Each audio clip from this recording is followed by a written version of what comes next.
If you have ever wondered why a man can look calm, almost relaxed, and then suddenly snap over what seems like a tiny comment, this episode is for you. Because between a man and a woman, there are these quiet, almost invisible communication habits that can irritate men intensely, and women often do not even realize they are doing it. And if we did realize it earlier, we would save ourselves so many conflicts, so many cold evenings, so many unnecessary standoffs. Stay with me because the most interesting part is saved for the end. I have worked with major companies across different countries, coaching and supporting women through leadership, relationships, and self-worth. And what I see right now is that women everywhere are carrying a heavy emotional load. Many feel pressured to be perfect, to be agreeable, to be everything at once. I feel ready to help more women online build independence, confidence, and real freedom to chase what they truly need, not what society demands. And before we go deeper, please like and subscribe. Not for the algorithm, for your future self. If this topic matters to you, give yourself the gift of returning to it. And watch until the end, because the most revealing point is waiting there. The first thing that quietly drives many men crazy is when a woman judges how he rests. You have heard the phrases, right? Again with your beer, again with your computer games, maybe we should go to a museum, read books at least for decency. And the woman thinks she is motivating him. But what he hears is contempt. He hears your way of recovering is stupid, childish, and unworthy. And yes, of course people should grow, but rest is not a moral exam. Rest is recovery. For some people it is a walk in the park and feeding ducks. For others it is a series, a simple book, snacks, silence, or gaming with friends.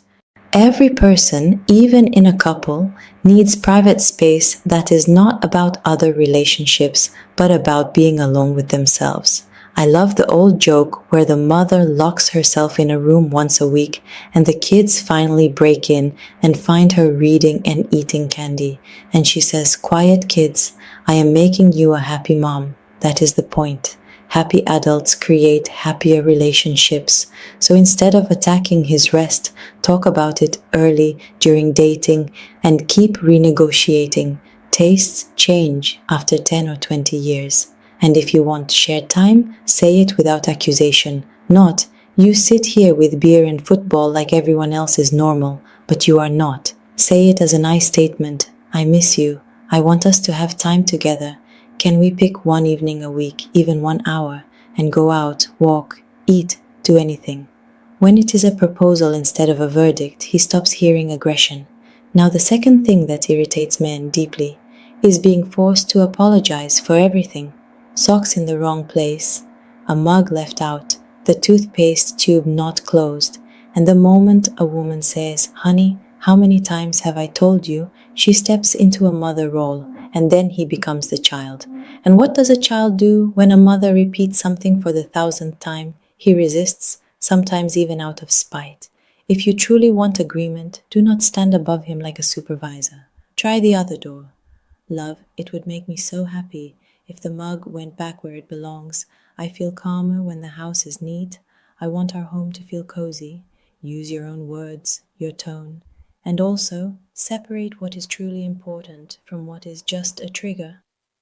Is an open toothpaste tube genuinely a problem, or is it the match that lights a bigger pile of unspoken frustration?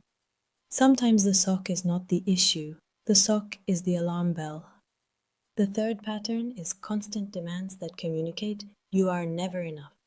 You do not buy flowers, you do not give gifts. What do you mean you gave me a cup? Who am I to you? Tanya got a fur coat. Comparison is poison. It tells him, "You are defective," and he will often answer fast, then go to the one who has it better. Because that is what comparison invites, a contest he does not want. What works instead is clarity. Say what you want without humiliation. "I love flowers. It makes me feel thought of. I would love it if you gave them more often." And yes, it can feel vulnerable because we want the partner to guess. But guessing is not love, it is gambling. Many men simply grew up with different traditions. Flowers were only for holidays, gift plus flowers. If you say it once with warmth and respect, it can become a habit, even a family tradition. And then one day you forget you even asked, and he forgets, and it just becomes part of your shared life. And now, a huge one attempts to remake him. The insults that dress themselves up as advice. That shirt is terrible, take it off, you look like a bum. Your friend is weird, you need to expand your circle. Every attack is heard as something is wrong with you. Not your shirt, you. And nobody opens their heart to someone who treats them like a project. You can help without redesigning him. You can offer options. Gift something you truly think suits him. Say, I saw this and thought of you. It would look amazing with your eyes. But let him choose. Positive reinforcement works far better than critique. Compliment what you like. For men who are not into fashion, even changing sock color can feel like a heroic mission. If you reward progress, it becomes safe to evolve. Quick mid-episode request: if any of these patterns feels familiar, like it hit a nerve, like and subscribe now, and also comment, which one do you catch yourself doing most often? Judging rest, mothering, comparing, or remaking? When you name it, you control it. When you hide it, it controls you. Another thing that can seriously irritate men is when a woman brings private relationship details to a group of friends and he finds out. It feels like betrayal, not because women cannot talk to friends, but because it can turn into a committee meeting about how to fix him. And imagine if he discussed your intimate struggles in a sauna with his friends, coaching each other how to manage you. You would feel exposed. So be careful. Some things belong inside the couple. And here is the twist. Conflict is not always bad. Sometimes you should almost celebrate it.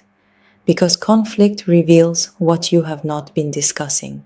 The toothpaste tube was just the door. Behind it is something much deeper. Then there is comparison with other men. Look at my father. He did everything for my mother. Again, the same poison. It is the whip method. People think it motivates. Usually it humiliates.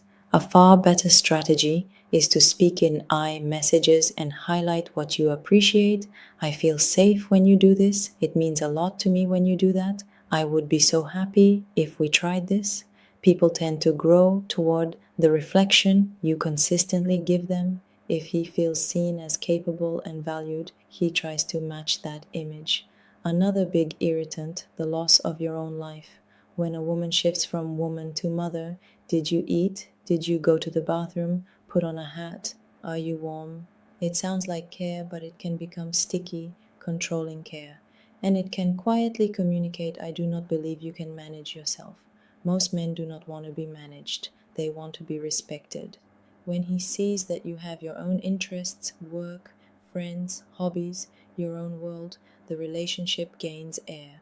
Not everyone needs space. Some couples love doing everything together. But in general, each person needs room to breathe without turning the partnership into parent and child. And now, the jealousy interrogation. Who is that? Where were you? Who were you talking to? Why is your shirt dry? Suspicion without reason creates tension instantly. And even when there was a painful history, constant checking destroys trust from both sides. It says, I do not trust you, and also, I do not trust my own judgment for choosing you. And listen closely. A man is not a lamb that someone can just take away. He has agency. If he chooses you, that matters. If he does not, controlling him will not save the relationship anyway. So instead of interrogation, name the real feeling. I feel anxious when you disappear for hours. I feel lonely when you do not answer. I miss you. I want reassurance. That is honest. And then listen to his response. Yes, sometimes there are people who lie constantly. Life is different. People are different. But your strategy should not punish a healthy partner for the sins of someone else. So what are the core takeaways today? Do not shame his rest. Negotiate shared time with warmth. Do not mother him with endless corrections. Decide what truly matters and speak from your needs. Stop comparing him to other men. Be clear about your desires instead. Do not try to remake him through criticism. Offer options and reinforce what you like. Protect private intimacy from casual public debate. Keep your own life alive so love has air. And replace jealousy interrogation with honest feelings and direct requests.